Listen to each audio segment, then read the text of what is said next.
Oh, my big muscly balls. Oh, yeah. Colin, you can't send a picture like that. Oh, Colin, please put that pornography away on your phone. You're gonna have to at least blur the whole top corner. Maybe you can help me before we get started. Do you have any idea what? We're gonna have to have you do it on the fly. You're doing it on the fly. I would have to add it or remove it from my list. Colin, do you have any idea what heated B show recommend is? You didn't play Heat? No, heated B / show recommend. I'm thinking that might be book show recommend. It's right before Rings and Things Again. And after Al Pastor green sauce. Al Past what? Oh, Did you rate the burrito? I put everything I did, Colin. Yeah, that's true. I rate being the Uber delivery driver, 2 thumbs down.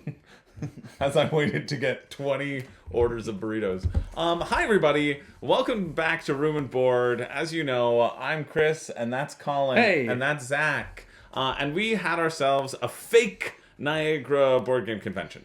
So, in the past, you've maybe seen these videos before. Maybe. We have gone to this great little convention called the Niagara Board Game Convention. And this year, it sort of changed up. The hotel wasn't available, and so they moved it to a convention center, which stopped. It had a hard cutoff at 12 midnight. Right, and in the past, the convention center was also the hotel we were staying at. So it was very easy to like wander down from your hotel room in the morning, grab a continental breakfast, sit and play board games until the hotel... Well, the hotels don't close. The hotel doesn't close until you wanted to go upstairs, Until you right? wanted to go upstairs. This year was moved to another place where you would have had to had drive there, and there was you had to pay parking every time. Anyway, it just didn't feel like the vibe of which we all really liked. The things that we liked were the things that were taken away, essentially. Right. And so what we did is my neighbor and none of our friends, Yuval, organized a big sort of board game weekend at this manor, let's say. It was an Airbnb thing, so we all chipped in some money to rent rooms. And then there was about... Was that an Airbnb? Yeah. Mm-hmm, yeah.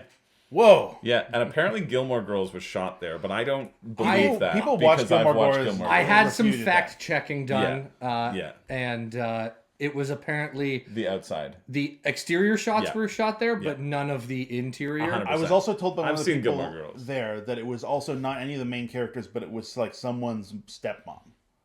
House. It wasn't like Potentially, the it main was house. Lorelai's. I thought it was Lorelai's Lorelai's mom's house, which she's a main character. Mm. But Yeah. I think it was just the exterior shot, for sure. For sure. For sure. Anyway, so we all got together at this big old weekend, and we had a big weekend of gaming. We did Thursday to Sunday morning, essentially, because we all drove home Sunday morning. And we're here to talk about our lists. And we survived the drive home. Oh, big storm. It's Yeah, true. We had the very- most snow in Toronto in over 100 years. Very- That's true. I saw a pizza. Fact check. That Fact is check true. Yeah. Oh, that's the Yeah. most snow. From 1938 was when they started recording. So Wow. not quite 100 years, but close 90. to it.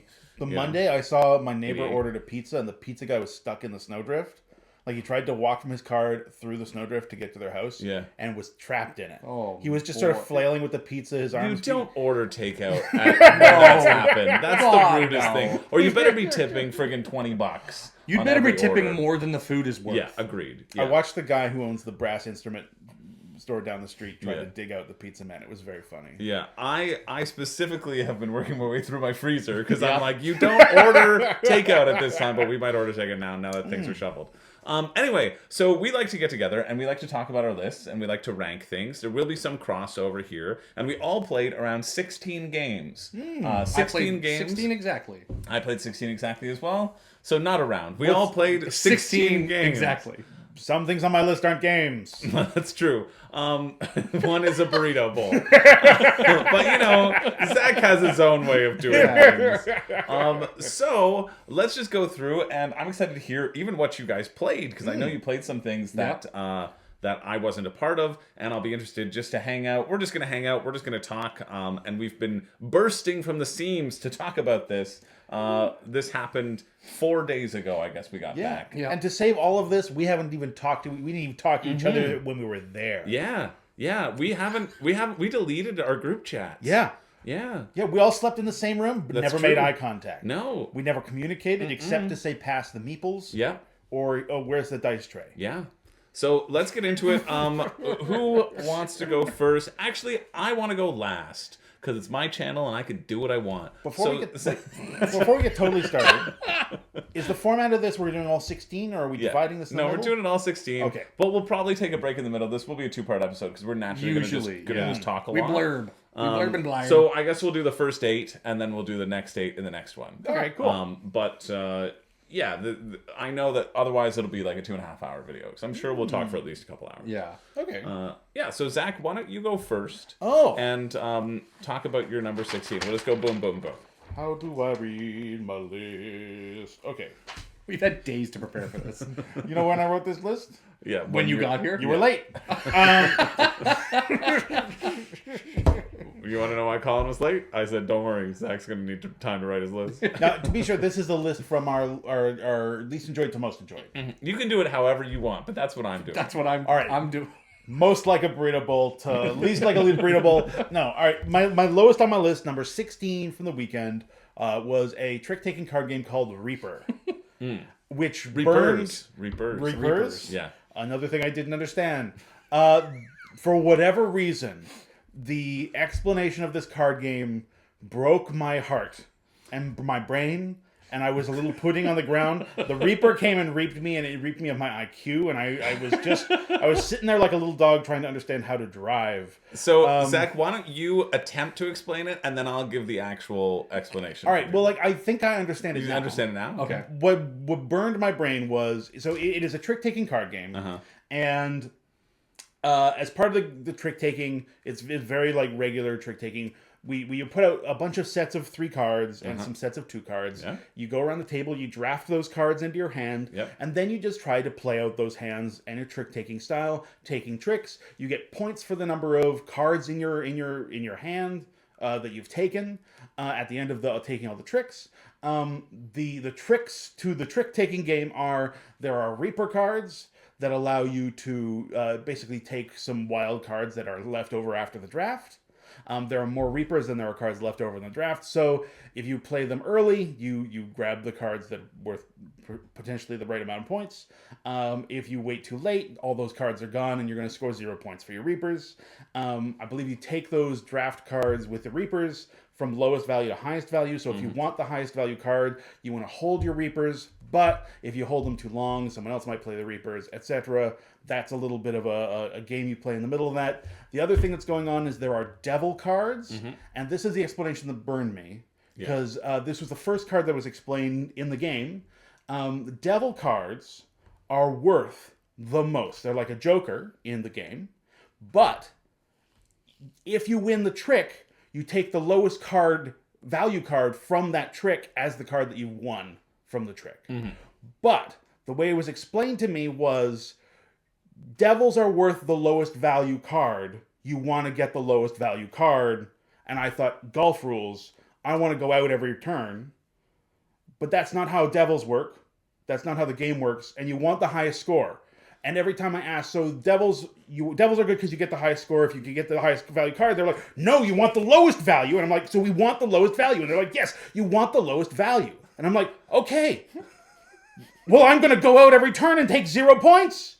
All of you are fighting over the high value cards. Why are you fighting? Why? What do you? And then the other thing that messes you up, because it's a trick taking game. And I was told devils always win, but they don't win if obviously they're played against the trump. This was never explained to me. You might assume it's a trick taking game, Zach. Trump always wins, but I was explicitly told devils always win. So people were playing the devil. I'm like, that's the lowest value card. But the trump would win, which was a lower value, which was a 2. And I'm like, wait, is 2 higher or lower than the devil? And then someone else would play a devil and take a king. And I'm like, wait, is the king higher or lower than a 2? And why is he wanting the king? Why did he play the devil? And then they play on suit next turn. And I'm like, why did they play off suit with the devil? And now they're playing on suit with the king. And then they're going to play a reaper and they're going to take the lowest value card. And I'm like, why are you playing the reaper? There's 2 high value cards up there. Why would you take the reaper first?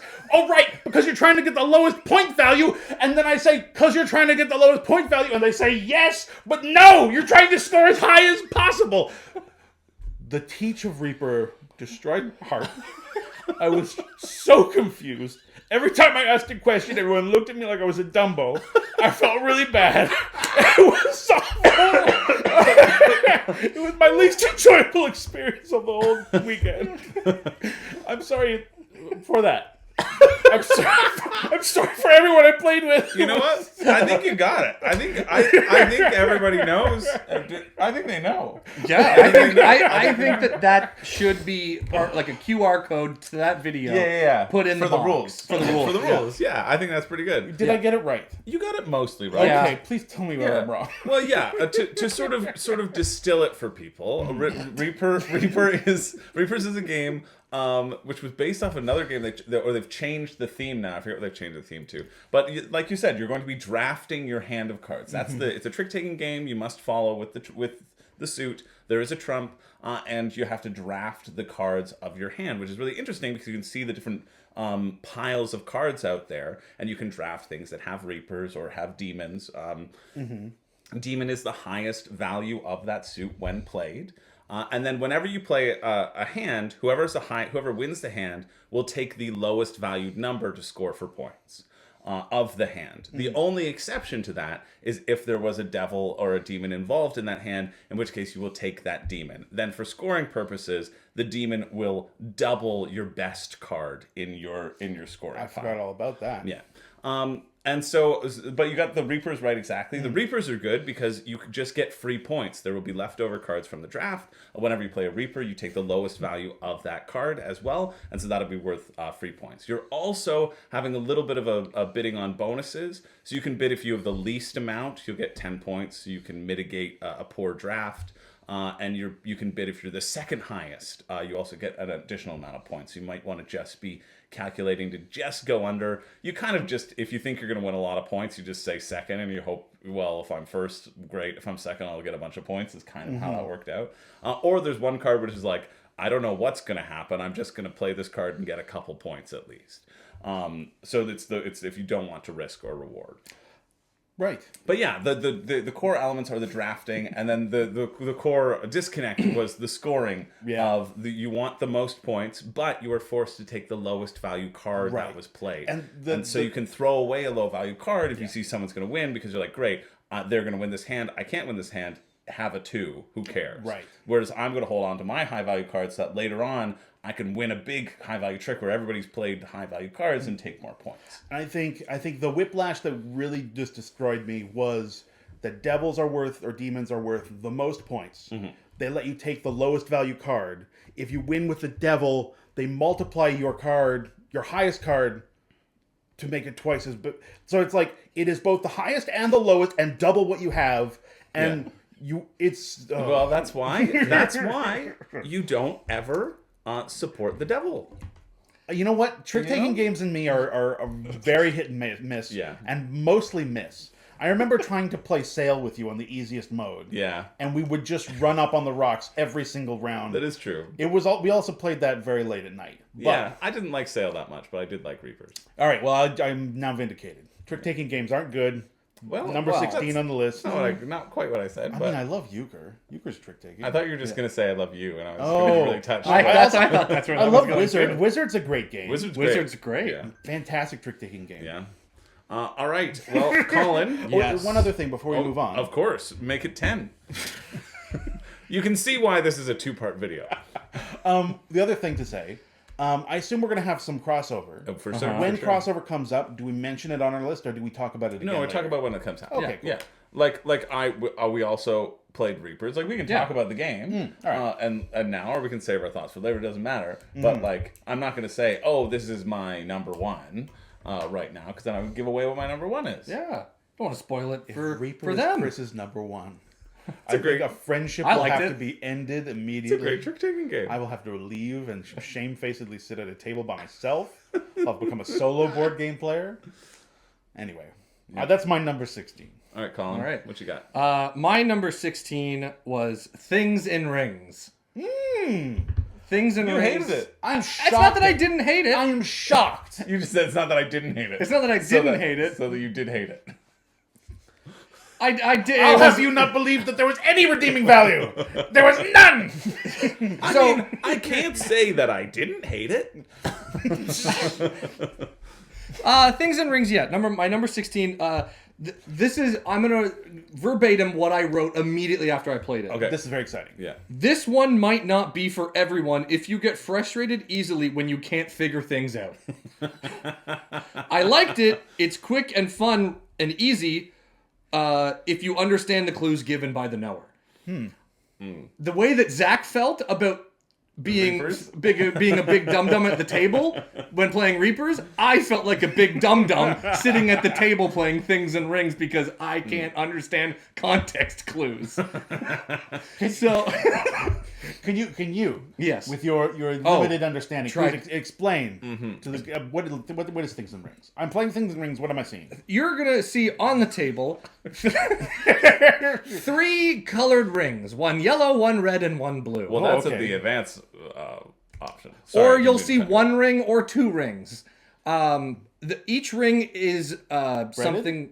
What? No, breaded? No, stop it! I didn't interrupt you. I did not interrupt you. Sorry. One ring is going to be something about the word.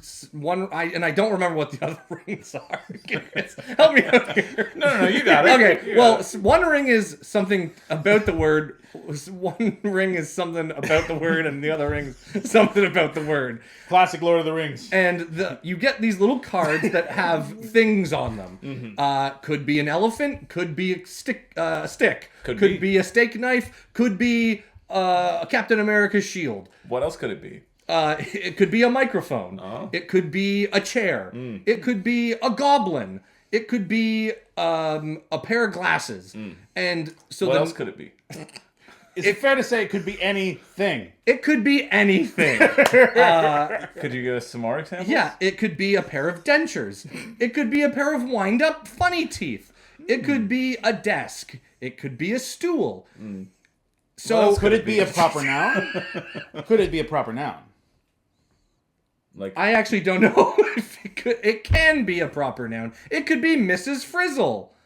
I don't think it can be Mrs. Frizzle. It could be a school bus. It could be a hockey stick. It could be a light bulb. And so what else could it be? it could be a telephone. It could be an internet modem. It could be a TV stand. It could be the TV. And so I like you just going across the room. I'm running out of things. So Oh, Colin, yeah, you really went on a tear there. we have a ring Could in it be front of anything me. else? It could be almost anything. So let's say I'm the knower. I have a thing in front of me. What kind of thing? Anything. it's an oven. I have an oven card, and I'm then trying to put other things in the rings to give the other people clues as to what the word is. And they also have little things in their hands, and they're then trying to place those things in the correct section of the ring. By the way, the ring looks like a Venn diagram. Oh, QR code this. And so as you're going through your things, you're trying to get them into the right spot, and you're basically trying to get rid of your hand. I don't even think you have to get the thing right to win the game. I think you just have to get rid of your hand. You don't need to know the rule exactly. You just have to follow the rules. So essentially, how the game is played is there are 3 rings, 3 circles, a yellow, a blue, and a red. Each one will have a certain clue that the person, the knower, who you referenced, knows naturally, and basically is guiding the game. They're not playing the game, but they're guiding the game. And so I'll put my thing over here, and the knower will say if that's correct or not. You want to put your thing in the spot which corresponds with those rules. So the yellow ring will be always related to the word itself. It might be a 5-letter word that you have to figure out. Right. And then the red ring will always sort of be the context of it, like where can it be found? Mostly found outside, let's say, could be an example. And the blue ring is sort of like a caricature of it, an element to it, which contains plastic. Right, so those are all the 3 rules that we're dealing with, and then I have a thing, and then there's a spot where you can do a spot if it corresponds with none of those rules. And so if I have something that is mostly outside and is a 5-letter word, trees, for example, I would put it in the spot where those 2 intersect, but it doesn't fall into the contains plastic rule. So it would just fall into that little section where the blue and the yellow ring intersect. And so you want to figure out what these rules are. Every time you play a card, if it's correct, you get to play another one. If it's incorrect, you have to draw a card. So just the first person to get rid of their hand wins. Yeah, and over the course of the game, you start out with those rings being mostly empty. There's, I think, 3 cards being placed out there by the knower, who is the person holding the 3 different rules for the 3 different rings. They place those cards out in those rings, 3 cards, as hints. And as people place cards in that ring and either get them correct or incorrect, more and more information will be in those rings, right? You might not know that all the things that are in the yellow circle will be 5-letter words, but it's a certain point in the game when there is 50 things being placed in those rings, you realize you what might they notice all have in common. they all are 5-letter words. Not always. But Or not they if you're all, Colin. Not if you're me. or they all end in a consonant, or they all are in alphabetical order for the first 3 letters, or something like that. So you didn't like it because it was too hard. I'm not smart enough. Well, it's just that sort of deduction aspect, right? Yeah. Which normally I'm not bad at, but for some reason my brain was not connecting with that game. That's fair. All right. Anything else to say about things in rings, Colin? No. Okay. It's all on our list. Yeah. It's on our list, and we'll talk about it more when because I want to hear what when you we come guys to it. have to say about it. That's fair. My number 16 was a game that I love very, very dearly, but it is the bottom of my list because it wasn't a very fun play, and that was Avalon. We played a game of Avalon. Do you have this on your list, Zach? Or did you forget to write it down? No, it's on my list. It's on your list. Okay, cool. I was wondering if it was 15. Do you want to know where on my list? Well, is it 15? No. Okay, great. So the reason why I didn't enjoy this play of Avalon is we were playing with some people who this was the first night, so you didn't really know everybody yet. Like there were people who at the manor who I hadn't yet met, and so I hadn't yet played games with. And so we were playing this big thing of Avalon. Open my eyes. I'm bad. Zach's bad. Kadri's bad. These are the 3 people at the table who have by far played the most Avalon as well. So just in terms of the distribution for the evil team was pretty stacked going into it. And so like it was kind of one of those things where like knowing the composition of the table and people having just starting to learn it, I opened my eyes and I was like, oh, we've won. Just because of that experience, because we've played so much together and we like automatically kind of know how to work off of each other.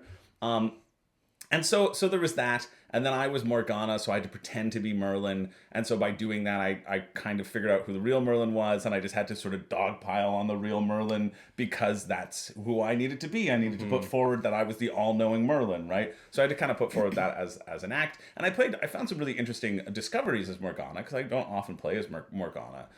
So that was cool, but it just like some people around the table got legitimately upset. Because of that, and whenever like that's something that social deduction can do, right? Like you never want people to actually get upset, and they were getting upset because like they were good and they were mad at the bad people, but like and as a bad person, I had to keep on playing that role. Well, the one thing that sort of vindicated it is Brian came up to me at the end of the con and he was like, "Hey, you know what? We played Avalon again, and I was Merlin again, and I wrecked it. We won. And I used all the lessons that I learned from that first game to play it on the thing." And so, like, that was exciting. That was very exciting for me to know that, like, he had that sort of arc as well, because he got particularly upset when I was just, like, piling shovels of dirt on him. It looked frustrating from my perspective as well. I think it's really interesting. Because when we used to do the convention at the hotel, usually at night there was huge groups that would go down to the basement or into the second room and do just social deduction. It did feel a lot different at this our cabin con, because it was a smaller group of people.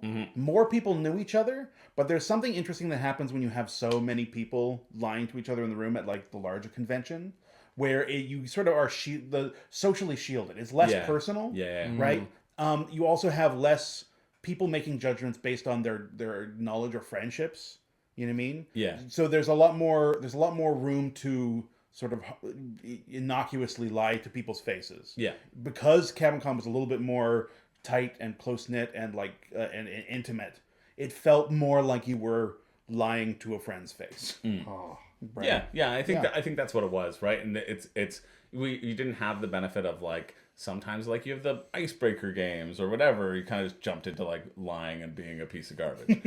Which is fine, and I don't mind being a piece of garbage. And, hey, we won. We got the W. So I put that in the app. But it just was, like, you know, it wasn't the best play at Avalon. I normally, like, really love the game. And I don't like to ever see people get upset. So that's why it's the bottom of my list. That's Still love Avalon. Looking forward to playing it again. But, yeah, just that sort of, like, the real mismatch of, like, I opened my eyes and I was like, oh, they're toast, right? Like, this is gonna be fun for us, but, like, it will not be fun for a lot of other people.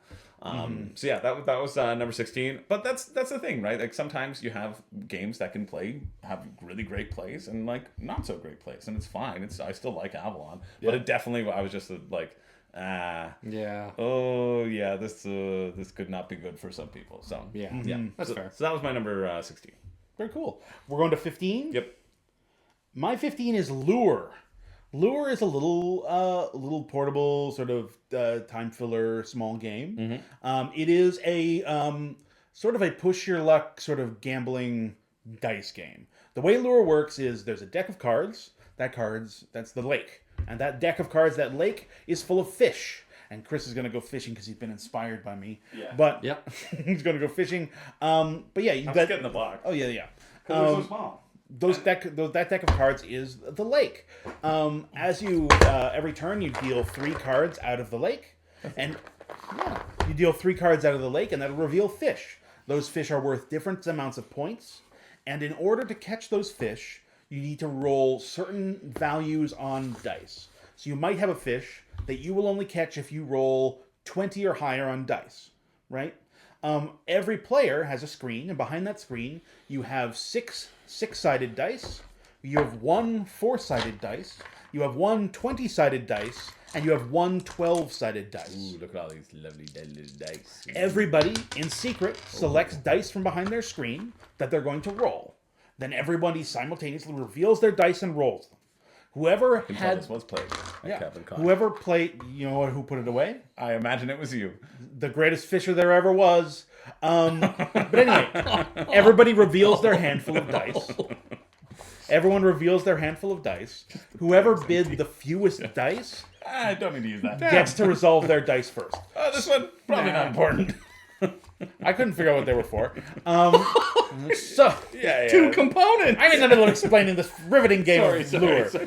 So, if I selected my D20 dice and just rolled that and rolled 20, and I'm the only one who's rolled 1 dice, I get to try to select my fish first. So I could take that fish that requires a 20 or higher and put it behind my screen and score it for points.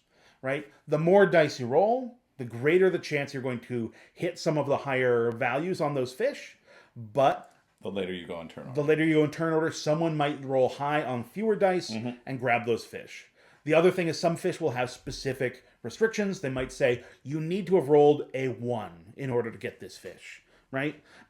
Which means if you require at least 20 to pick up the fish, but you also need to roll a 1, you're at least going to need to roll the D20 dice and 1 other dice. But if you're trying to guarantee at least 20 value and at least 1 dice rolling a 1, you're probably going to need to roll quite a few dice. You might not get first dibs on that card. You keep drawing fish, you keep rolling dice, you keep collecting points. At the end of the game, the person who caught the most value in fish wins. It's pretty simple. Why do you hate this game? Hate it? Yeah, it's number 15. I think it's a great game. He didn't say he didn't hate it. Yeah. He didn't say he did not hate it. I thought it was just fine. I like the tactility of like playing with the dice. I like making the bids, but in the end, it is just sort of rolling dice. Yeah. It is incredibly light. I don't think Lure is a bad game in any way. Yeah, it's Yahtzee on the lake. I think it is. Nice. I think it is a very nice little filler game that you can play between other games. I think I'm breaking it lower because it's just the highs are not super high. The lows aren't super low at all. It's very consistent, but it's not like... Yeah, you roll some dice, see if you pick up fish. It didn't give me a ton of joy. I do wish that I had spent... I think it does also take up a little bit more time than I'd like for a smaller game. Did you use all the cards? I took some of the cards out. I think I took 6 cards out. Should have been 15. All right, so it still took, it took a little longer, but that's just like what, 2 extra rounds. You know what I mean? Well, it depends on the number of people, but I think it's 15. Right. I Like, think we played maximum people. I think. But anyway, yeah, I think it's just okay. I think I would have preferred to have played a slightly anything else. I would have preferred to play a slightly heavier game because I think also we played this on the first day. It was like the second or third game I played, and I feel like if I had instead grabbed something a little chunkier, I would have been happier. Right. We didn't really need a filler game at the time. At the time we played the game. Legit. Yeah. Yeah, that's fair. That's just my All right. So lore, 2 thumbs down from Zach. He hates it. This is and not he a. hates This is everyone from BoardGameTables.com. Sorry. All play. It's a fine game. I enjoyed myself. Yeah, We're talking about it in the context of the weekend. Zach hates lore. All right, you know what? Is Lure on your list? No, I didn't play it. You hate it, don't you? Is Lure on your list? No, it's not. Why did you avoid it all weekend? I said Because I played it before we left. Oh my Yeah, god. that's true. And I really enjoyed our play. I was fishing out on the lake all alone, apparently. All together. alone by myself, fishing in that lake. I would have loved to have played lore actually at the con, but you didn't want to play with me. So What's your next All right. item, Colin? My 15 is another social deduction game, Werewolf. And this was not a bad game of Werewolf. you hate it. I just got eliminated very early in both of my plays. So I only lasted 2 nights in both of my plays of Werewolf this year. Yeah. It's number 15 on my list because it's a game that I've played countless times, almost at every convention. That's the problem with Werewolf, right? Like that's Yeah. always why I say Avalon's better and like other social deduction games are better, because if you're knocked out, it's like great. Other people just get to have fun. And it was a large group. I think there was almost everybody that was at the Cabin Con played that game of Werewolf. Not me. I was playing another game, but I was very happy for it. Yeah, and I kind of wish I followed your lead. But it was fun for me. I did get to play a couple of new characters for me. I got to play in my first game the Spoiler, and the Spoiler basically is like the Tanner but bad. And if the werewolves end up winning and the Spoiler's still alive, the Spoiler wins. So he spoils the town if he's alive at the end. Exactly. Yeah, he feeds them little treats. Yeah, little doggy treats. Yeah, nice. And I got knocked out round 2, and I think that was because people who have played with us before knew I was relatively okay at the game and were like, oh, it's funny to get Colin out early. And so I was knocked out early. And then the second game, I got to play the Red Wolf, which was also new for me. It's There were just 2 teams. So there was 2 werewolves, 2 red wolves, and so each team was separate. And so you had to make sure that your team of red wolves got further than the team of regular werewolves, which was fun. It created a new slashers element. and the supernatural, if you will. Yes. Okay. Okay. And you hated it. No, I didn't hate it. Well, you I hated just it. Did you put it at the bottom of your list? Yeah, you put it Colin? 15. Seems like you hated it. Man. And rightfully so. You got eliminated and you didn't get to play. And then the second game, Yeah, that sounds awful. I was a red wolf, and I was really excited to play as a second bad team. And you got eliminated. And it was so hot in that cabin. I was sweating bullets, not due to the fact that I was nervous, just that I was overheating. Yeah. And everybody's like, Colin, why do you look so nervous? You're clearly bad. Let's eliminate him. And so my first defense was, I only made it to night 2 last game. Please allow me to make it through. And then I got eliminated immediately. I remember you wandering over being like, I was a red wolf. Yeah, I do remember that. Yeah. But it was fun. And then there was another new character for me in the game called the Mystic. I'm still not quite sure what they do, but... Sounds like you had a lot of fun. I heard about it. Well, after I got eliminated, I was like, I don't want to be here. Oh, I thought you were the Mystic. Oh, no. That was in the game where I was a red wolf. There was also the Mystic. Probably just some version of the Seer, right? I think so. I'm not exactly sure. But after I got eliminated, I stuck around for a little bit, and I was like, I'm out of here. I'm going to play another game. Yeah, fair. So, but yeah, my number 15, Werewolf. All right, my number 15 was a game neither of you played. Maybe. I don't know. I forget. But it was a game called Landmarks. So essentially what this is it's kind of Codenames-esque. Okay. But there's a map. There's a, I think, Catan board. With hexagons. And you put out, 3 words to start out. So it was, symbol drawing money or whatever it was. And then as the clue giver sees everything that's on the map. And so you have to guide your team to treasure. If their stack of tiles is running low, you can get them to water so they get the stack of tiles up. Because if you run out of tiles, you lose the game.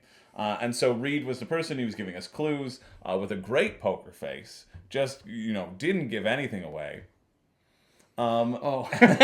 And no, but like it's a very simple game. It's like, okay, I'm gonna write down a word, and so if it was I wanted you to go over here, I would say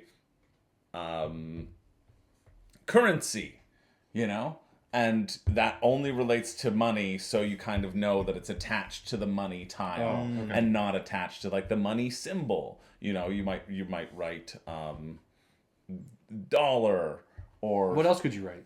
Euro. What else could you write? I don't know. I'm not very good at the game. That's why it's 15. So yeah, it was fine. It was interesting. Some people were like screaming about this game from the rooftops when it came out as like the next best party game, and it was fine. It was like Codenames but different. I didn't find it really that exciting. There were traps that you could stumble upon, and then you have to, circumvent those traps. Were you working as a team? Yeah, it's co-op game. So it's just like one person is a clue giver, everybody else is like just trying to navigate the map. So it was fine. Everybody was just kind of giving their feedback and putting feedback in, but it was just a fine word game. I don't think it's anything to write home about. But it was very nice to play because I'd wanted to try it because I'd heard cool things about it. When did that come out? A year ago or a couple of years ago, and like each hex is dry erase. You just write the word on it, and then you put the tile, and you'll build out this board. And so the more tiles that you put in, the more words that you have to associate with these things as they kind of move forward. Yeah, it was okay. I would, if I never played it again, I wouldn't be sad. Yeah. Very cool. We're on to number 14. Yep. My number 14 is Avalon. Yeah. I only played the one game of Avalon. Yeah. We've already talked a lot about sort of where that went and how that went. Yeah. I will also say, just to like add on to like part of the reason, and like, well, just tagging on to what you were talking about Werewolf a little bit as well. Yeah. But I think one of the big fun things about Avalon or Werewolf is when there is something exciting to watch. Right? Because so much of that game it's just a conversation. Only one person's talking at a time. So much of it is just sitting and listening. Sometimes. Well, sometimes. But like, like most of the people are going to be paying attention to somebody or some group of people for most of that game, right? Not everybody's going to spend 90% of the time talking. They're not? Oh, Someone might. I've been playing it wrong. This guy over here Anyway. can't shut up. But like, so a lot of that, the quality of those games can come from people around the table doing really interesting plays. People around the table learning the game and making interesting mistakes. People around the table not understanding what the misfits is doing and trying to bluff something that doesn't actually make sense in the rules or what have you. And I think the game of Avalon we just played was, because the most experienced people were all on the evil team, everyone else was very sort of, well, I don't know, Reed wasn't on the evil team. Yeah, but Reed's always bad. Doesn't matter if he's good or bad. Reed's always bad. Anyway, yeah, he's very eager, but I don't know if he's always on the evil team. Doesn't matter if I'm on the evil team and I know he's not. He's on the evil team. Anyway, the thing that the reason I'm marking Avalon down so low, and I have had such great games of Avalon in the past, is just because also as even as a bad person who was making plays, most of my time was spent sitting and watching some uninteresting plays happening around the table. Right. I got to play very passive because we were winning already. Yeah. And that meant I didn't get to do anything very interesting, and there wasn't a whole lot very interesting to like watch. Yeah. Like even when you get kicked out of a game of Werewolf, if people are having a really tight game of Werewolf, it's interesting to watch. Like we've played like at the Niagara Con before. Oh, last year, 40-person game, and all 30 people are sitting at the side. Just watching, rapt attention. Oh, right? yeah. Like there's a reason people watch like stuff like Survivor or whatever, right? Watching people vote each other off can be fun. And it was just a low key game of Avalon. This Survivor thing sounds interesting. I should check it out. Yeah. Have you ever heard of it? Mm-hmm. First time. Wow. Right. I do think that if we had stuck with it for another round or two, I think it could have gone somewhere. I almost wish. Yeah, we played more. Yeah, I think that is my biggest takeaway from a lot of the games I played. I played a lot of new games I've never played before, and the whole weekend I was like, I wish I could just sit and play this game 3 times and get better at it. Because I had a bunch of really weak first plays of things that left me being like, I want to play it again. In order to get the most amount of my weekend, I'm going to move on to the next thing. Yeah. And a bunch of times I wish I had just sat with it. Yeah. But, that's why Avalon is down at 14 for me. 14. All right. That makes sense. I knew that would be bottom of your list. I was expecting it to be 16, but I forgot about Reapers.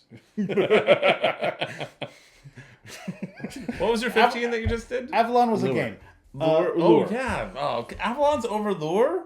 Yeah. That play of Avalon was over Lure. But is it specifically the game Lure or when you played the game? I think when we played Avalon as well on that night, right? It was people were winding down. Yeah. You were running out to get food for people. Yeah. There wasn't a lot of time to set up a larger game. I wanted to play a larger game, but Avalon fit into that block of time fine, right? I got to talk with a bunch of people that I had not really talked with for the rest of the weekend up until that point. Yeah. I think it served its purpose that a lot of like social deduction games do, where it forces people to be social.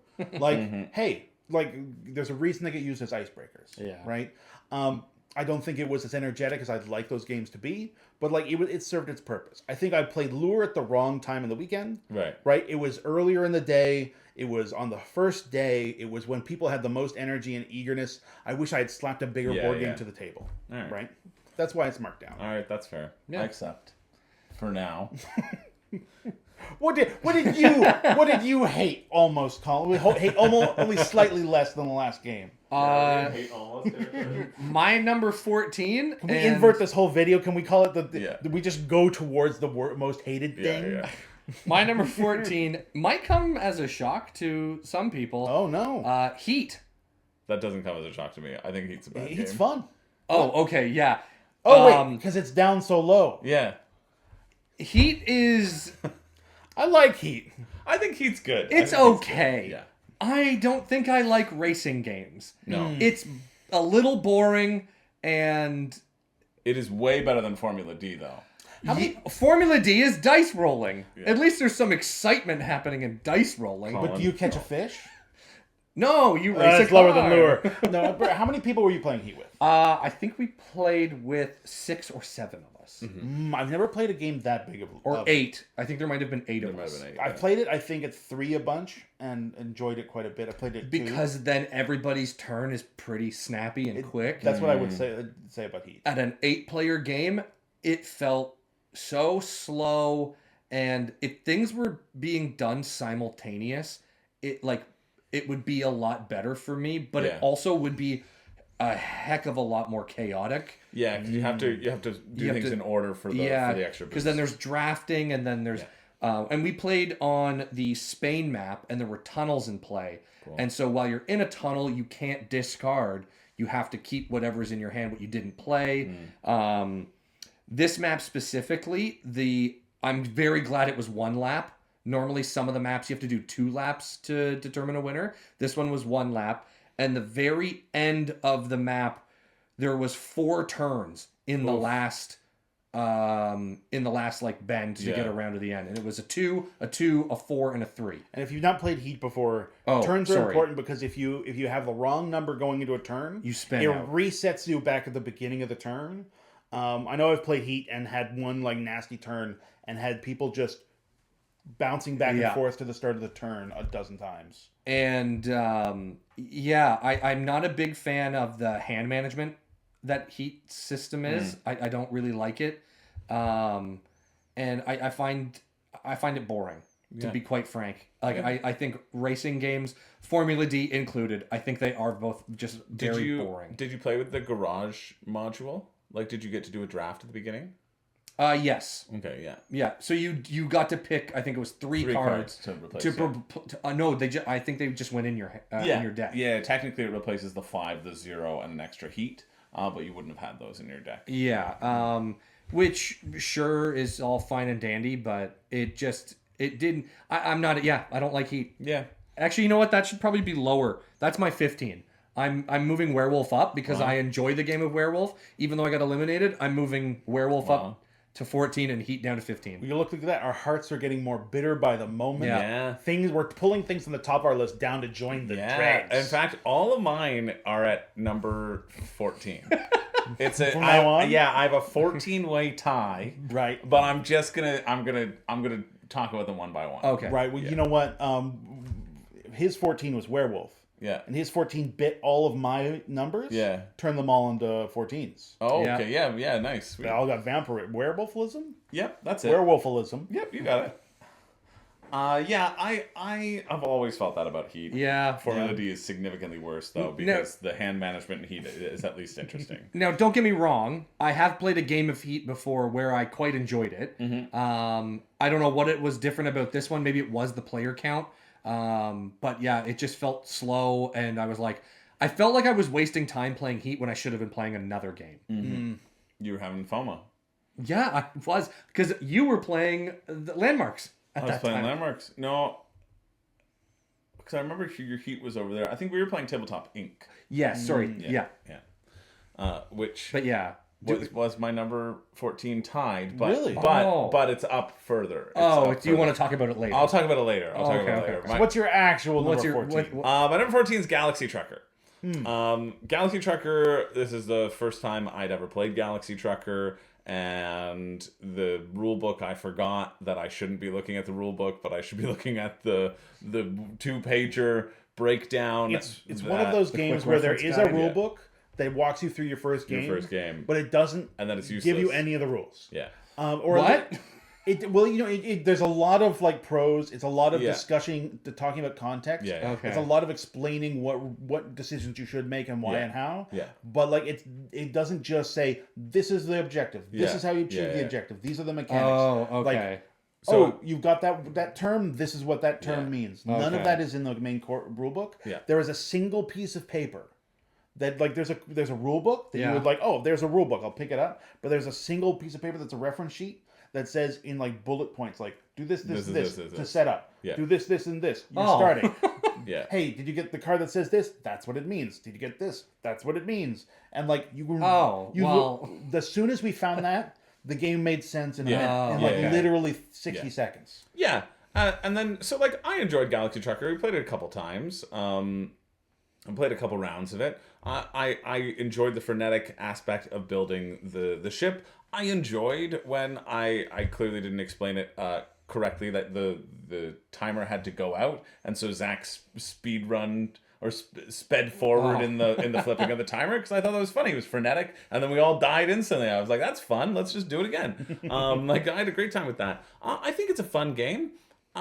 It isn't one that I'm aching to return to. I think it's one where it's kind of a screw around and find out style of game, right? Okay. It's we did this bunch of thing, and then we'll see if a bunch of random events happen to us. It's not like pure strategy. It's very party-esque, but you can't play with more than 4 people. I think I would enjoy Galaxy Trucker a lot more if you could play with 8 people. Right? Everybody's building that thing. I want it to be a game where everybody can be involved. But when I have 4 players, the amount of games that I would want to play with 4 players are so There's so many better games. There are so many games that I would play with 4 players more than Galaxy Trucker. I'm going to talk about Galaxy Truckers a little later, but just to add on to what you're saying there, I played it later in that weekend as 3 players and with 3 players, and 1 player was able to consistently every single round completely fill their card with a ship. Yeah. Which left the other 2 players, myself included, with a tailpipe attached to a windshield on our cards, and it felt awful. Yeah. And then we would look over and see a fully completed thing. I think a lot of the scramble in Galaxy Trucker would be benefited by more people scrambling. Yeah. But yeah. Yeah. If you haven't played Galaxy Trucker, a big part of that game is a bunch of face-down components go in the middle of the board. They are the components of your spaceship. You have a timer, and in real time, you grab those components to build your ship. And if you can find the stuff to build what you need, you've got it. Yeah. If you can't, then you're just sort of out of luck. Yeah, and then you go on your spaceship adventure, you flip over random cards, you see if you encounter pirates or abandoned spaceships or places you can get resources.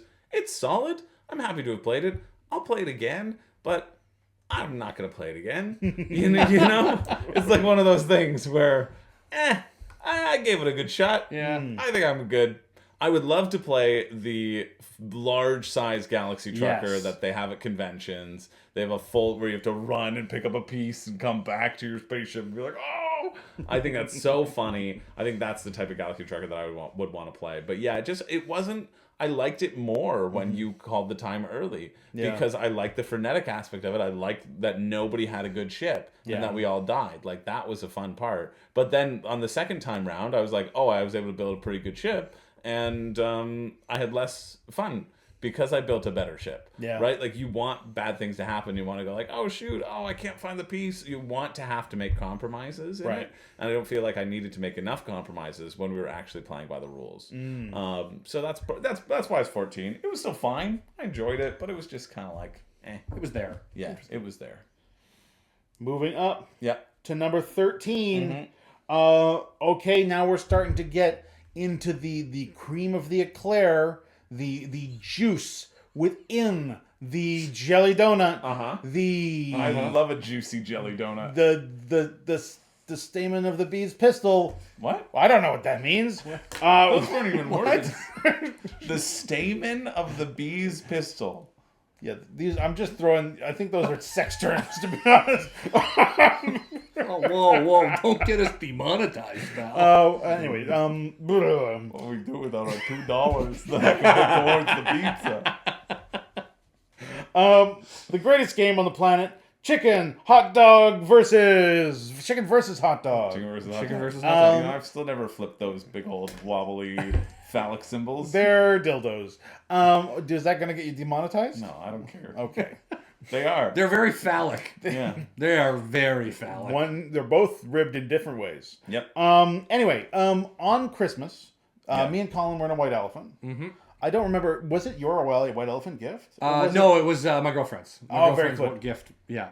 Anyway, so if you've never done a white elephant, we swapped random gifts. We stole gifts from each other. I wound up with this silly party game called Chicken versus Hot Dog. I feel like you must have been the winner of the white elephant.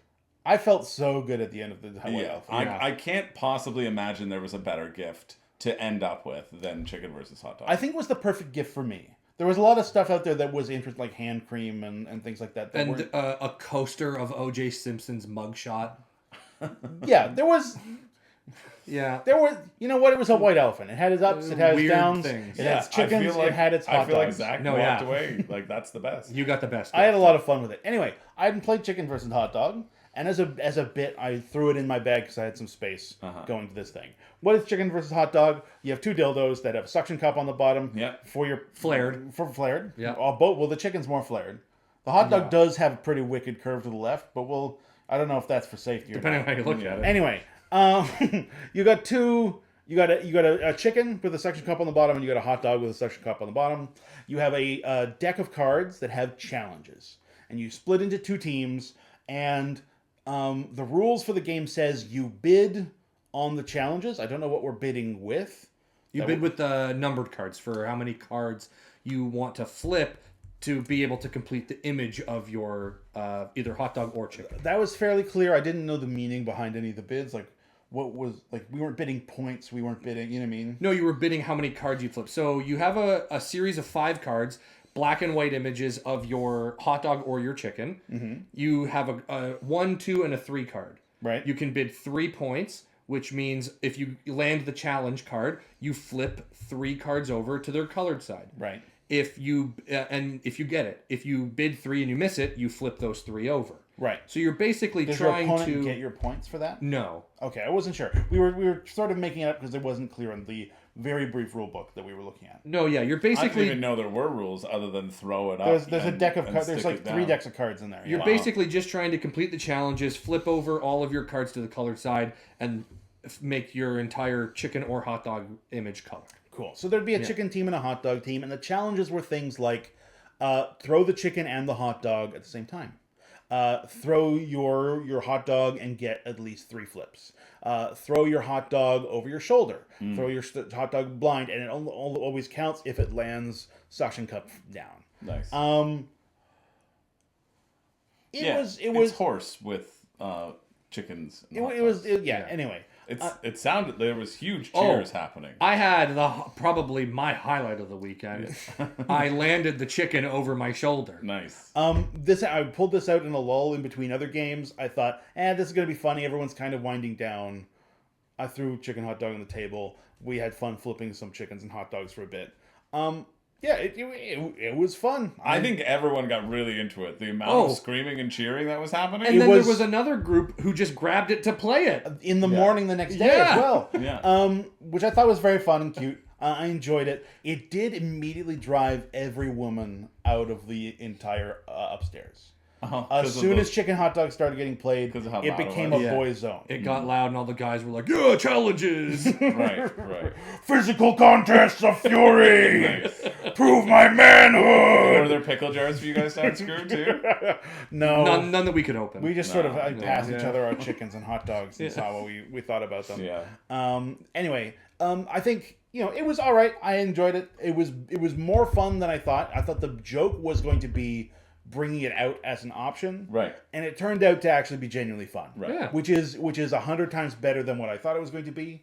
I do have one big complaint, balance wise. Oh, your complaint is about the Yeah, game. the like hot the dog can't land more than The chicken. chicken's Chicken's got a OP. long. It's shaped like a bowling pin. Yeah, chicken's long, OP. thin neck, tiny little head, big old bahookie. Gotcha. It's got some weight in the trunk, right? Gotcha. So when you flip it, it kind of wants to. It's got a fat ass. land heavy side down. Yeah. Wants to lie chonk down. Yeah. The hot dog is entirely the same diameter all the way from top to bottom. It does have that wicked curve. Yeah, but it doesn't chunk down. It doesn't chunk down. It's got Yeah. no weight. It doesn't flip well. It was the hardest thing on the planet to land the hot dog. Yeah. If you're on the hot dog team, it's just an instant loss. There's a lot more challenging. If you were playing it as a drinking game, you would give the hot dog to your worst enemy. Right. Yeah. Or to someone you were trying to seduce, maybe. The hot dog was the much cooler looking of the two. Yeah. I always chose hot dog team. With its mustard running down its body. Okay, there was brown. It's ooey like a gooey brown, weird looking mustard. Yeah. Mustard. Are you looking for pictures of chicken versus hot Yeah, dog? I gotta bring it There's up. a lot of chicken. They showed up fast. Yeah, it's true. Okay, yeah, chicken versus hot dog. Yeah. So. Yeah, you can see it right there. The hot dog has no aerodynamics, right? Right, but like it's obvious that some aviator or rocket scientist worked on chicken Yeah. because it's built to. It's built to flip and it's built to land heavy side down. Yeah, someone who went to kinesthetics in university. Yeah. Yeah. Anyway, that was chicken versus hot dog. It's number 13. It was cute fun. It was more fun than I expected, which makes it excellent. All right, Colin. Yeah. My number 13 is Waffle Time. Oh, you know what? That might be mine. Let me check. Ooh, I know Waffle Time. I'm just gonna say it is. It was 12, but I'm gonna move it so that we can have a crossover. Oh, okay. Yeah, so Waffle Time, it's not that I don't like the game. I think that there's just better games that I played. Waffle Township, as Zach likes to call it. Oh. This one, I really do enjoy this game. It's probably my favorite filler game. Yeah. It's so quick and simple with just yet enough challenge with the 3 cards that you get up top to try to complete. And the way that the fork, is it the fork moves around or? Yeah, the fork moves around. The fork moves around to get your berries or your whipped cream. It's just I like how it moves around, so you're you can kind of plan ahead and change your game plan halfway through if you need to. It's very There's no world in which this person played correctly. There's too much stuff on this waffle. way too much. Yeah. But yeah, I really do enjoy Waffle Time. Waffle Yeah. Time was a lot of fun. Waffle Time was good, and you know Yeah. what? I'm happy. It was moved up a slot because we played it at breakfast.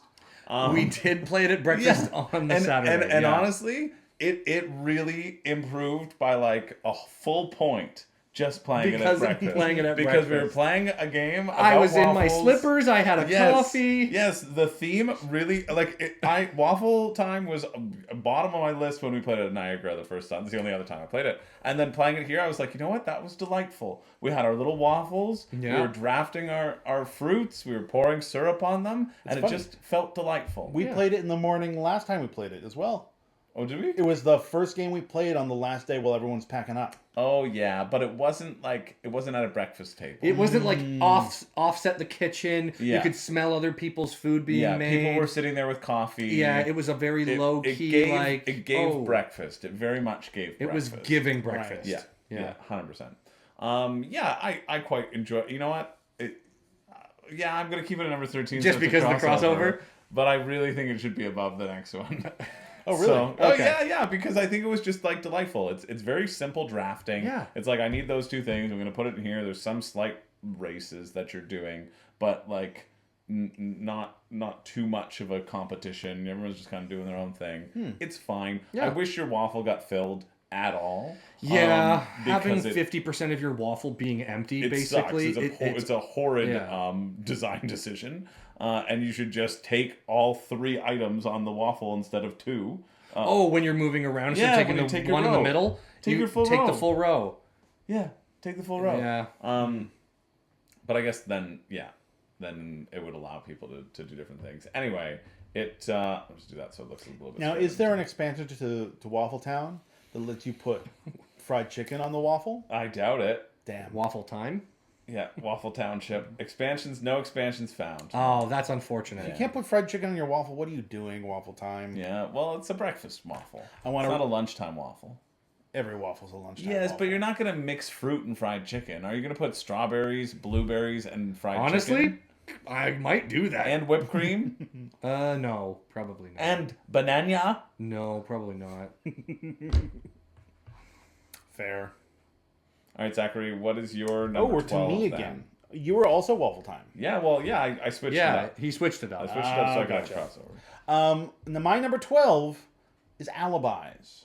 I didn't play it. Oh, neither did Oh, I. all right. Well, you were talking about things that were kind of like code names. Yeah. Alibis is, I feel like it's kind of like code names, unless I've forgotten entirely how code names is played. Is it this one? It's also board game tables? Yes. So Alibis is kind of a neat game. You've got a number of criminals on the table, and they each have a sort of a word that they're holding on a card in front of them as their like name. And every player around the table has received 2 of the, or in our game, because of the number of the players we each received 2 of those criminals on our thing that we knew were innocent. And among all of us, there was one person who does not have an alibi. Got you? And our job was to write on a little dry erase thing a hint that would hint at the identity of both of our criminals. Got you? And if everybody on the table is able to figure out chicken, This was the hint. now give me hot dog. No. Okay, well it's close, very close. But if the group, when they reveal, if someone has figured out who is the person who does not have an alibi and who each different person was hinting at, then you get a number of points. Oh, okay. At the end of the game, if you haven't got cleared the entire pile of points, you lose. Got you? So you get points for saying, Zach, let's say, Chris, you had the diamond is your symbol. Yeah. I'd be like, oh, I got both of the people diamond was hinting. We get a point. Yeah. Oh, I got both the people Colin was hinting. I get a point. Right? And we would go around the table like that. We found the person who doesn't have an alibi, etc. It was just a simple game. Let me think of one of the hints that we had. I think one of them was one of my people who I knew I had an alibi for, their word was bicycle, and another person was it was like hair cutter or something on their card. And Was it elephant? No, it was definitely hair cutter. Was it desk? It was something to do with hair. Was it TV stand? Let's pass on this Was bit. it a nutcracker? Let's Was pass it a on this dragon. bit. Was Let's it pass on that bit. Let's pass on all those bits. And my hint was bald. because a bicycle tire can be bald, and the other word had something to do with being hair. bald, yeah. Right? And so bald was my hint for both my people. Everybody got it, except for Yuval, who did not see the connection between bald and bicycle tires. But anyway, so that's how you play the game, Okay. basically. The first round of the game, I did totally wrong because I ignored all the words and I wrote hints for the way though my alibi people looked. Looks, yeah.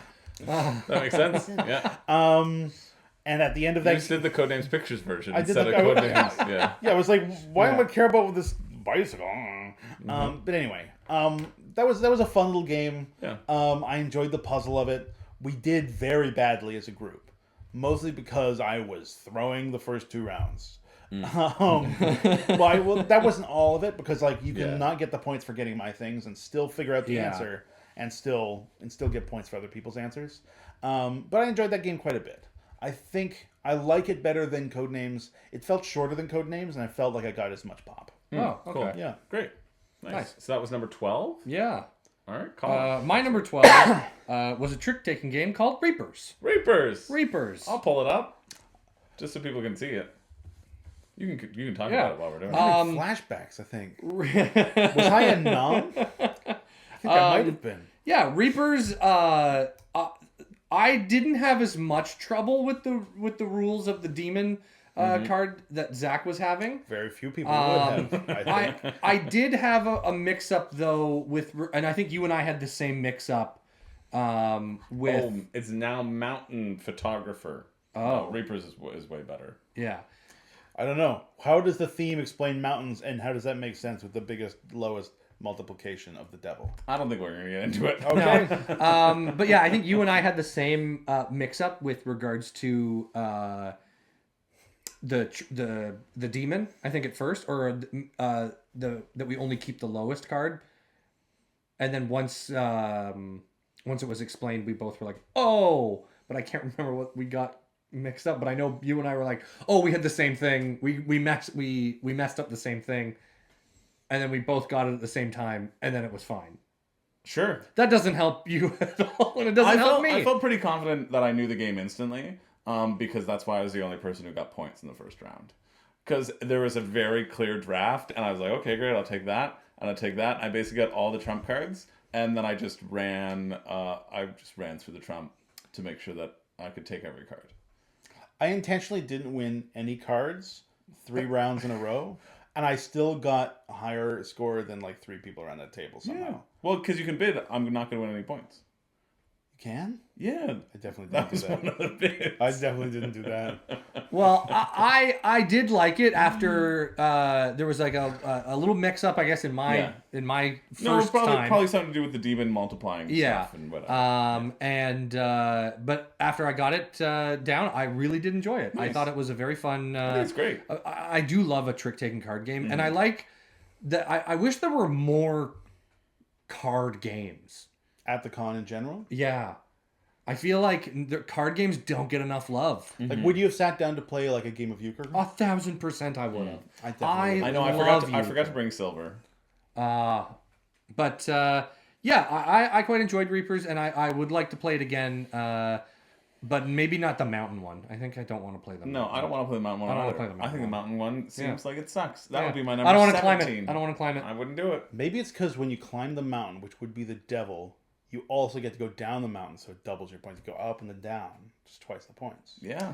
Chris, what was your 12? Yeah, my number 12 was a prototype of a game that you know what? I need to check if there's an embargo on this. Oh. Let me check. Is there a possibility this is on mine? Yeah, it's on yours. We played it together. Is there a possibility that's on mine? No.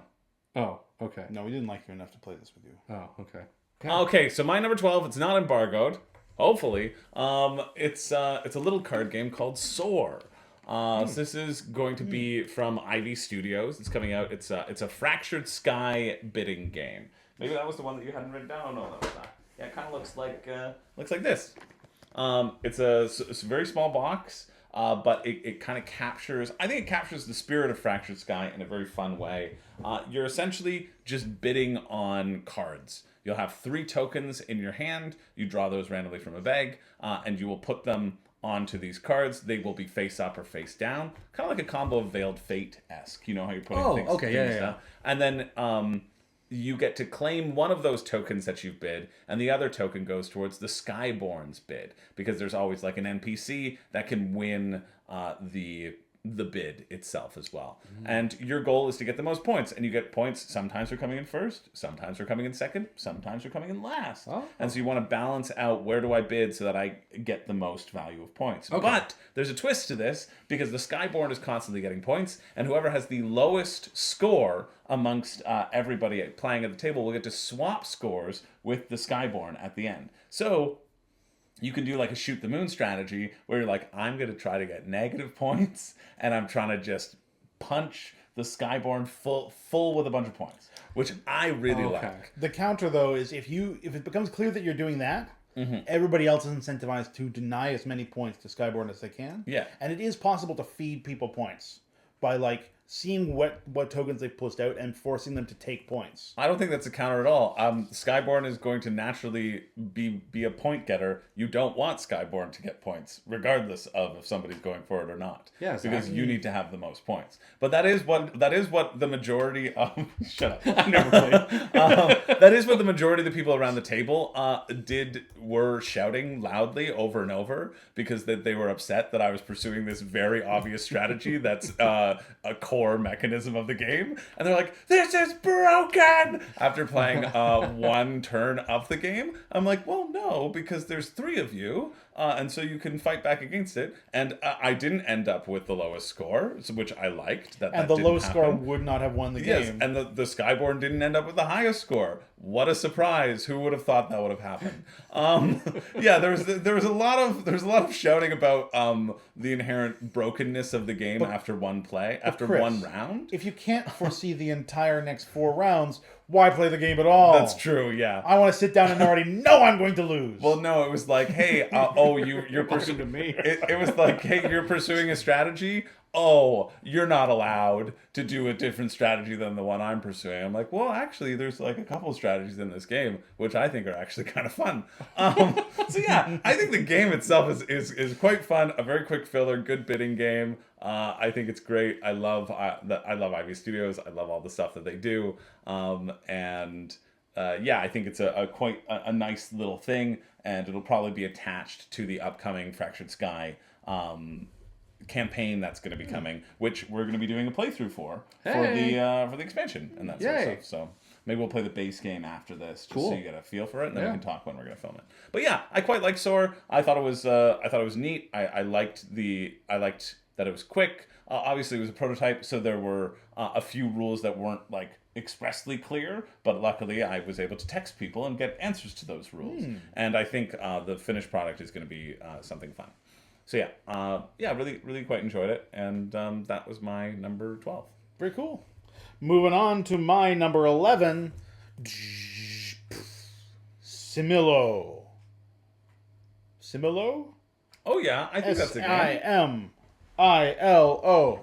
S-I-M. Smilo? I-L-O. Does it look like Similo. this? I think because they're... Similo? Does it look like that? I haven't seen a picture yet. Does it look like this? Yeah, that's it. Okay, tell us about it, Zach. Okay. I've never played it. So the way this game works is there was a I've forgotten his name. Reed. No, it wasn't Reed. He was a fellow at this convention at Cabin Con. Royce. Maybe. Brian. You know what? They're all Mike. a Play-Doh faceless man in my memory. Yuval. Nope, I don't remember. Colin.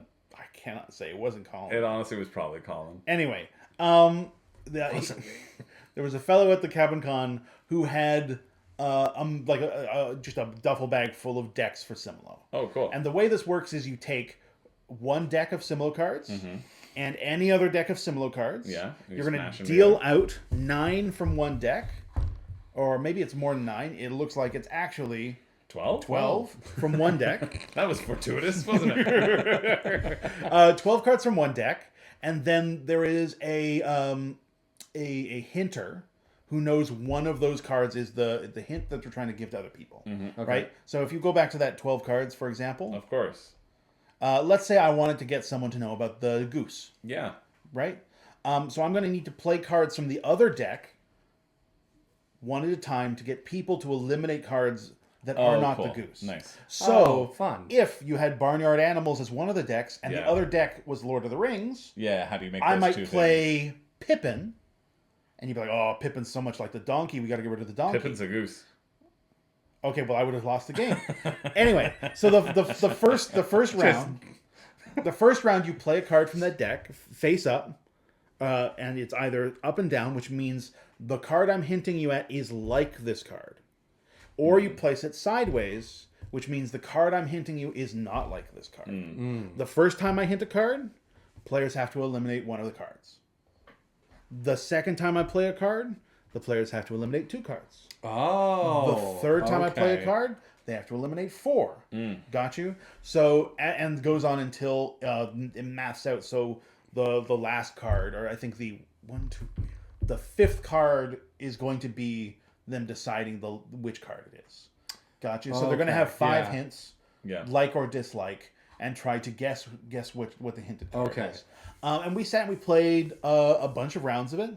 He had a big duffel bag full of things. So the first deck he played was all Lord of the Rings cards, and we were hinting at them with Greek myth cards.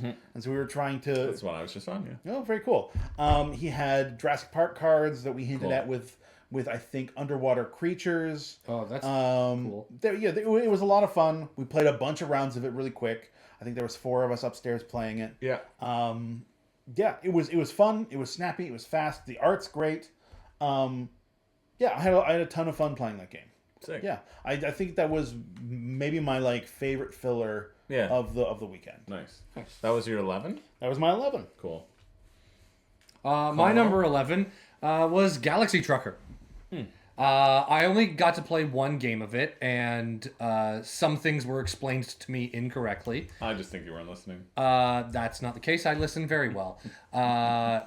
Did we play upstairs later in that weekend? No, that was you, George, and Mike. Okay, cool. I played with you, George, and Chris. I think I'm putting this at 11 based on potential. Yeah. This is the big version. Oh, see, that looks like a lot of fun. Yeah. Yeah, I think that would be a lot more enjoyable. But I really would like to do where the board unfolds and you have a giant one, the hardest one to do. I'm ranking this one at 11 based on the potential, because I think this is a game that I would really like. Yeah. And I want to play more of it to firmly rank home it. with you. Okay, well, I will take it home with me. And I will not read the rule book. Yeah. I will read the quick reference guide. Yeah. I don't know. I really like the idea of rapidly looking for pieces to just jankily put your ship together to at least make it serviceable to get resources and deliver whatever goods you need to deliver. I think... Yeah, and like I said, I'm ranking this off the potential that I'm going to really enjoy this game. Yeah. I think Cody might like it. Yeah, as a mid-range, not super complicated, but not a filler game. Yeah. And it probably, at a 2-player game, probably plays just as well as a 4-player. And like you said, Chris, I think I would also like to see how this plays at a 6 to an 8-player. If that... Because it maxes out at 4, at least to my knowledge. Well... Let's get an expansion on the go. Yeah, 2 to 4 players. Yeah, I think. I don't think that there's any reason you wouldn't be able to play with more players. You would just run out of pieces. Yeah, and so mats. Yeah, I guess if you threw 2 Galaxy Truckers together, it would work fine. Yeah, I imagine. Yeah. I put it at 11 for potential because I think this is something that I will probably end up liking to just sit down and play to just to play a game. Doesn't Yeah. Yeah. Nice. That's my number 11. Yes. Fun. All right, my number 11 is Tabletop Inc. Tabletop Inc., which is... I'll pull it up here. Chris, do you mean Town? I do mean Upel Town. I mean Upel Town, my sweet Zachary. Tabletop Inc. Is this crossover? Is that what that question was? I was just making sure I have this down. Yeah, correctly. Man, this board is so busy. The backside of the board is so much better. Whoa! I was watching them play on the other side of the board. So much better. I was jealous of that. Yeah, it's also just like, forget the clutter. It's just organized better. Yeah. Like it's in columns instead of just. I have no idea why they decided I to can't make see anything on that board. I know. Yeah. That hurts my eyes. Yeah. It's because everything's going on. Yeah. And I just did it because that was when I watched a video in terms of how to learn it. Yeah. They did it on that side, so then I picked that side. But then I realized that the other side is way, way better. Anyway, so this is Tabletop Inc. Colin didn't play this. No, I did not play These are called Meumans because they're not called meeples because Hans and Gluck sucks. But essentially what you're doing is you're making board games. That's the premise of this game. You're making board games to put on display. This is Wine, Event Horizon, Wild West, right? All these funny little board games, but you're going to get the box, you're going to get the components, and you're going to get the mechanisms to make a board game. You're going to publish that board game. You're going to submit it for awards. But essentially, just a big worker placement game. And each of the pieces of a board game can have between 1 and 4 points value. So you can have a level 4 box with worth 4 points. Yeah. You can have a level 2 mechanics, which worth 2 points. And the total value of everything in a board game is worth points at the end. Yeah. And I quite like this game. I think it was quite fun. We played a 5-player game of it. And it's nice to have a worker placement game that plays like 6 players. Yeah. I thought the spaces were interesting. I really like that every space that you put down with your worker, you always get a bonus. So sometimes you have to pay more, but the bonus is a little bit better, especially the action bonus, where you just get to do an additional action, which is so powerful. I think the most powerful in the game, which is I think Brian's ability was the most powerful in the game, whereas anytime he took that action space, he got to do 2 actions, which just felt so crazy. But yeah, I really liked I liked the concept, I liked the theme, I liked the production value. I thought it was really cute. It's a love letter to board gaming, and I was worried that it would be too much step by step by step and not be as like exciting or hit the dopamine centers of your brain, and that there wouldn't be enough combos. But I did like the amount of combo potential that there was, because you're always kind of getting a double action every time you go. You're getting like a resource, and then you're getting to do something with that. That. And so yeah, I quite enjoyed that. I like that it plays up to 6. I would enjoy playing it at a lower player count. And it was just all in all a very pleasant time. It didn't blow me away. This is something that I backed on GameFound with my own money because I was mad at Hans and Gluck for being pieces of shit. Wait, why were they pieces of shit? Okay, so do you not know this? No. Okay, so basically Hans and Gluck, which had Carcassonne, which you've played, I'm sure. Do you know those little things, the little characters? Yeah. They're called meeples, right? And so the Hans and Gluck has trademarked the term meeple. And the design. Yeah, and the design, and they trademarked it. They hadn't done anything with this trademark, whatever. They just decided to trademark. They did not come up with this as a name, to be clear. It was somebody in the community who came up with this as a name, but then they trademarked it in the UK and the EU and Europe and whatever. And then Cogito Ergo Meeple, they used to be called. Now they're called Cotswold Games. They started as a YouTube channel, which I found them doing a great sort of mini series about Monopoly, about the history of Monopoly. It was that's so kind of interesting. cool. Yeah, it was really well put together. So I was like fans of their stuff. Indie 2 people, like it's a couple, like it's a husband and wife or boyfriend, girlfriend, or whatever. They put out this game called Meeple Inc. And yeah, I'd heard of that. Yeah, you've heard of Meeple Inc. Well, yeah, because it raised $400,000. People really resonated with the theme, and then Hans and Gluck was like, no, you can't use the word meeple, even though it's been used in almost everything.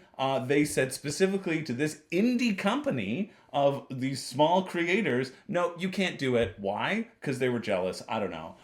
Meeple Circus exists. Yeah. Other games with the name Meeple exist, which they've design of the little head with the arms out. And... Yeah, and it's because... And it's in every game. And it's literally because this is an indie company who can't fight back. Guaranteed. You know what I mean? Like, it's bullshit. They suck. And so they suck. They friggin' suck. And so I didn't get Meeple Inc. when it was on Kickstarter, but then when it was on Late Pledge, I was like, fuck Hans and Gluck. I'm gonna go get Meeple Inc. And so that's why I bought it, to support these people.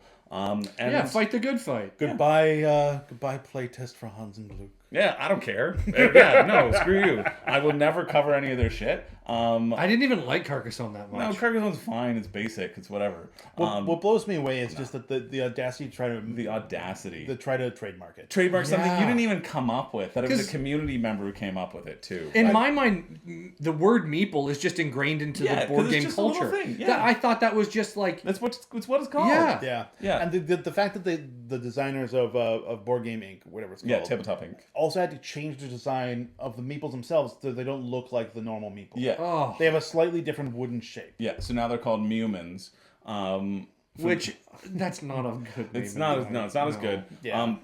And yeah, it's just yeah, but the game was nice. The game was I wanted the only part where the game let me down is I wanted to be making more board games. You only got to make like 2 board games or 3 board games, and I wish I had made like 6 board games. You know what I mean? Enough to fill over the course of the game, pumping those things out. So I would have liked it to have that ramp a little bit more, but otherwise perfectly fine, perfectly acceptable. I'm gonna keep the game. It's like a nice thing. It's lightweight, very simple. Okay. Yeah. Is that a cat or a baby? It's just something I have in the closet. Don't worry about it. What's your number 10, Zach? It's genuine. It's just something I have. It's just something I have back It there. sounded like a camper. It's just, don't worry about it. It's okay. You know what? Let's talk about Hans and Gluck again, okay? Colin, He's got Hans. he's got Hans and Luke back there. Yeah. Like Hansel and Gretel. Friggin' come to my candy shop. If you're in trouble, just say the word meeple. Oh wait, you get sued for that. Yeah. But not if they're Hans and Gluck. All right, what's your number 10, Zach? My number 10 is Galaxy Trucker. I had a really lame experience with Galaxy Trucker when we played it, guys. I'm sorry. Yeah, that's fair. I did not enjoy it. No. I then played it later in the con. With Mike who actually knew how to play. Mike who actually knew how to play. We sat down. We didn't need to ask. He didn't tell us anything. Yeah. He actually, I think he was used to an older version of the game. He told us we did a bunch of stuff wrong that was not wrong. We checked the rules. So it was not that he knew how to play at that point because we had learned from the first game. But we sat down and we played it as a 3-game thing where you start with the little ship, you do a little adventure, then you go to the bigger ship, a bigger adventure, and then the biggest ship, and do the biggest adventure, and you save all your money through the whole thing. Yeah. Oh, okay. And so then you have the points left over after your 3 adventures. Yeah. So you could have 2 really good, profitable adventures, and then have a horrible one. and a disaster that loses all your money. So it's you're like like you said you did the campaign. Yeah. Gotcha. So you go on 3 trucker trips. Yes. That's kind of cool. Got you. Yeah. I think it's probably how it should be played. You know. That's probably how it should be played. It does feel like the step 1 was an opportunity just to make some cheap money by not losing money because you can't collect all that many resources on your first run. Basically what you get your points is just not exploding. Yeah. Right on your second level 2, there's a lot of cards getting mixed into the deck that add the potential for cargo to show up. So now you can not blow up, but also you can collect cargo along the way. The last deck had just a million ways to blow up your ship, and because your ship is so much larger, there's so many more pieces that can get blasted off of it. Right, you can lose a lot of the points that you gained in the first 2 rounds. Okay. It gave the whole thing a lot more shape. I do think that there's a definite skill level to Galaxy Trucker because Mike, the person we were playing with, has played Galaxy Trucker a lot. Yeah. And he completely filled his card every time we played. Yeah. And every time we played, in every single column, he had a gun. And in almost every single column, he had a rocket. Right. So, his ship was just functioning perfectly. Yeah. Almost every run, right? It was just blasting. And he did a great job. I don't know if he just had the right tiles on his side of the board, or he just knew what tiles were generally good to put what areas of your ship and how to the odds of things. I think he's played the game a lot online. So me and George would play. We'd scrabble together a little ship that had one gun pointing at the back. Yeah. And a bunch of crew space or whatever. We'd look over and his board was fully full. So it was interesting to see the potential of playing the game really well. I had fun the whole time we were playing it. That second time, it did feel like me and George were playing a chaotic adventure where stuff was falling off our ship constantly, and Mike was just passing every test, right? Which was strange, but also I felt like because he had all the perfect parts, we had none of them. Right, yeah, because It didn't feel like you were being left behind at all? Oh no, we were left behind. Once your ship has no engines on it, there's no way you're going to catch up. But anyway, so I enjoyed it a lot more the second time around. Okay. I still don't think it's like the greatest game on the planet. Yeah. But I did enjoy it a lot more in that context. Okay. I also will say I did enjoy it. I think the round I enjoyed the most was the round that we had so much less time because I flipped the timer on. Yeah, me too. Right? With the amount of time you have to build your ship, especially on the higher levels, you get more times you flip the timer. Right. So like instead of 1 minute to do it on 1 minute timer, there's a 1 minute timer. You flip it four times. Yeah. And then you just go, oh crap. And right? And like no one has to flip it even after it's emptied. Yeah. So we probably spent 20 minutes building our ships each time when we were up there. None of the stress or like pressure existed on the shipbuilding, and that was the thing I enjoyed the most. Yeah, me too. Right? So even though we played the game and we were more successful in the larger campaign the second time we played, I enjoyed the frantic nature of it more when we played. Yeah, legit. But yeah, I think that's an interesting game. I don't think I'd ever add it to my collection. I think that's a solid 5 for me. Yeah. Yeah. Sweet. Colin, what's your number 10? My number 10 is River Valley Glassworks. Oh, you played that one. Yeah. I wanted to play it. I played it with Ken and Yuval, and it was... what I wrote down immediately was, it was a cute, fun game, very easy and simple to play. Yeah. Do you remember anything about it? Yeah, I remember that you have your river, and you have a bunch of gems that are sitting in the river, and you have 5 different sections of your river, and then at the end you have a little pond that has 5 gems in it, and you start with 3 gems in your pan, and you're basically just drafting gems to put on your board and fill out your scoreboard basically from left to right, and you want to put probably the more rarer stones closer to the end, and the more common stones towards the back end. Kind of a Zool-like, right? Sort of, yeah. In terms of feel, yeah. Yeah, and you're just like collecting stones and putting them in your scoreboard and building up and up and up, and then you're moving your score tracker along, and once the first person to get to 17 stones in their scoreboard area, I think the game ends immediately after that, and you count your score, and you score based on the 2 highest columns in your score tracking area. If you have 2 columns that are tied, you score the leftmost one that has the lowest amount of points associated. I'm not retaining any of this. That's fine. This is for you guys at home. They're not either. So when do you make the glass factory? Actually, I don't know why it's called Glassworks, because you're just getting glass. You're getting river glass. Is it actually possible to pan for gemstones? Is this like like you pan for gold? Yeah, because that sounds like the theme of the game. Yeah, kind of. I was playing as a turtle, and I was panning the river. You're asking in real life. Yeah, can you actually pan for gemstones? I have no idea. Somebody will know. Geologists, get in the comments. What was your, rather than the scoring, what is your favorite part about it? There you go. Sorry for distracting you. My favorite part of the game is I'm a tactile gamer. I like a little bit and bob to grab and play with. Deluxe. And they had the deluxe version. So the river pieces were these clear plastic that were lined up perfectly. You pick one up, you slide the rest up. It's very nice that way. And all the gems that you were grabbing, or the pieces of glass, were all different. They all had different shapes and the different color patterns. Some were speckled, some were clear. It was a very, very beautiful looking game. And I did like the art design on the character boards and the neoprene mat. Honestly, it was just a little fun game, and like this is a game that I think you could definitely play with your kids. Very, very easy to pick up, and I feel like this is definitely a like family-oriented game where you can play 4 people, and you're gonna have fun as a kid. You're gonna have fun as an adult.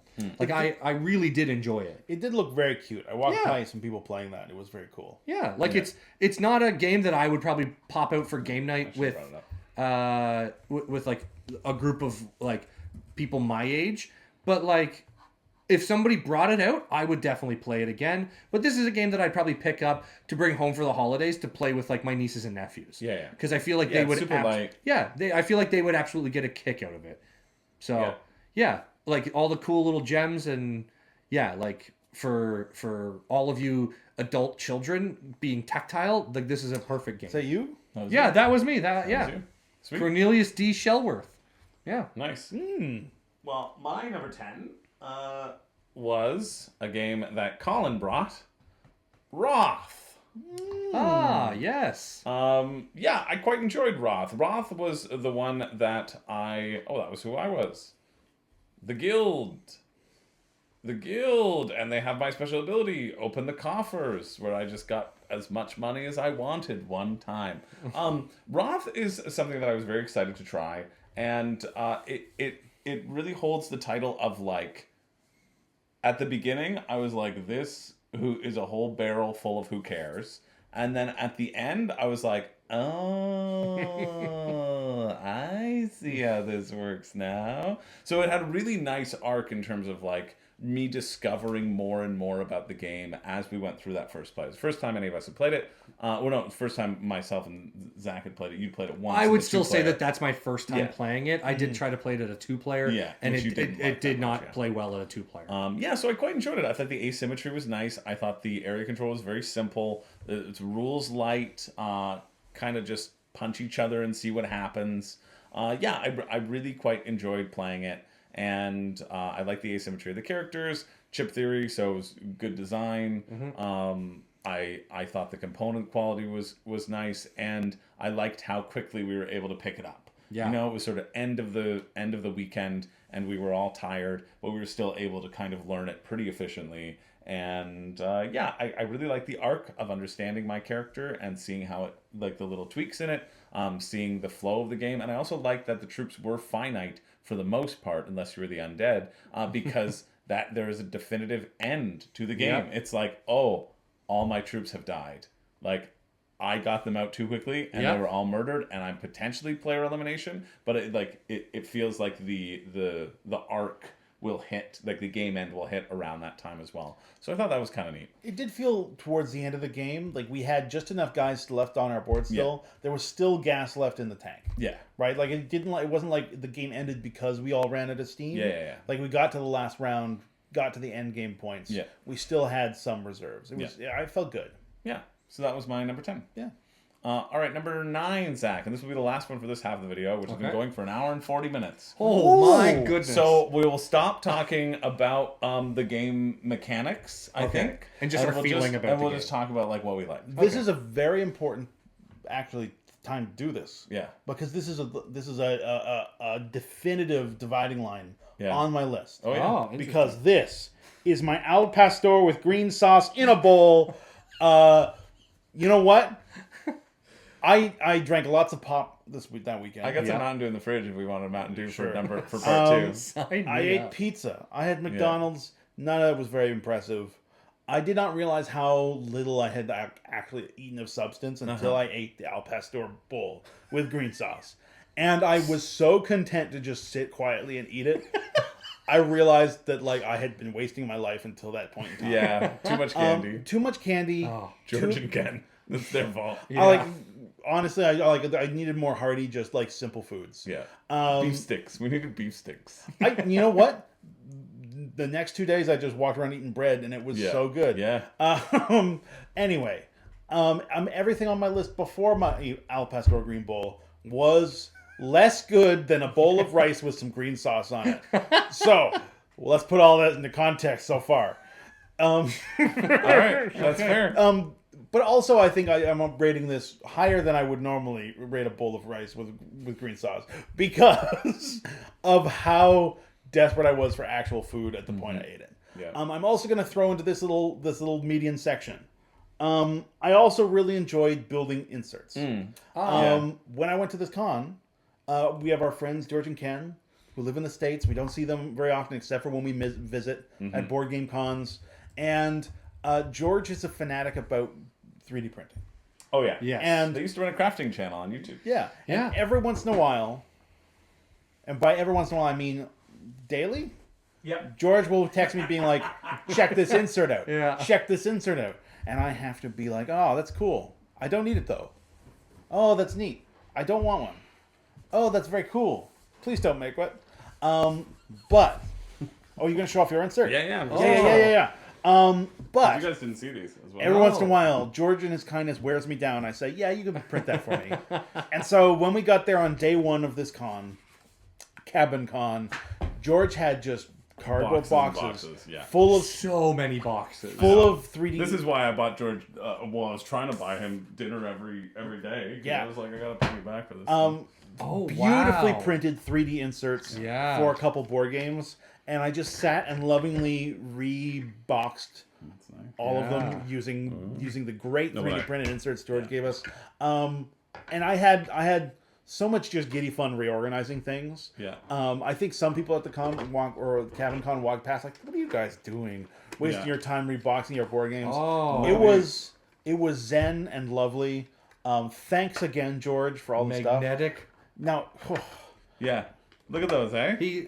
They laser or screen printed. Yeah, it's like a laser cutter or something. The of, like, character characters onto the cover, of the, and it of one and of they those 3D robots. printed the cover. Yeah. And they inserted magnets into the cover on the other side. Yeah. yeah, and That's so why I wanted to show that one off. it Yeah. snaps in place, but yet is stiff enough that it holds. Yeah. Craftsmanship beyond compare. So If cool. anyone out there Yeah, is it's trying so to good. find a way into my heart, show up with a bowl, make sure there's some green sauce and some rice in it, and give me a well printed something. And you know what? My heart's yours. Yeah. No, yeah, I just had like sort of genuinely contentment eating that and putting some board game inserts together on that weekend. Yeah, like don't wanna downplay with the silliness of this being on my list. How much I enjoyed doing that. Okay. Yeah. I think that's legit. I almost put building inserts because I did it for like 2 hours. I have this. Yeah. I have Great Western Trail New Zealand. I have a bunch of stuff. Maybe I should get George to print me inserts for my Rising Sun box. Yeah, I mean, I would love to, like, he could take the specifications of the thing that I made with my, like, that I crafted together, because I think using the existing thing underneath would be Colin's cool. got a better insert than you for Rising Sun, doesn't he not? No, absolutely not. Mine's just plasterboard, like styrofoam board, that is just held together with like little pins and a little bit of glue. I love my That insert still for looks Rising very Sun. cool, I think. Oh yeah, yours is cool. Yours is cool, but I'm just really proud of mine. Like that's Yeah. probably the most 'Cause proud you of an designed insert it that I yourself, am. right? Yeah, That's 'Cause fair. To use the vertical space and to get it underneath that existing thing. Yeah, You've both gotten Rising Sun down to one box. yeah, I have all of the expansions into one box, but Yours the is box like the double box. it sits like where sits it's supposed higher. to slide over top. Yeah. It just sits up taller, so it's like a double size box. It's like this. It's like this. It sits like that instead of sliding down. Yeah. Yours doesn't as all. It's flat. Yeah, mine's flat. And you got all of your expansions in? Well, but I don't have the extra monsters, so that's in the other box. Oh yeah, see, I got all the extra But monsters you in could one box. you could mechanically play everything. I can mechanically play everything with the one box. That's what I want. Yeah. Yeah. All right, Colin, what's your number 9?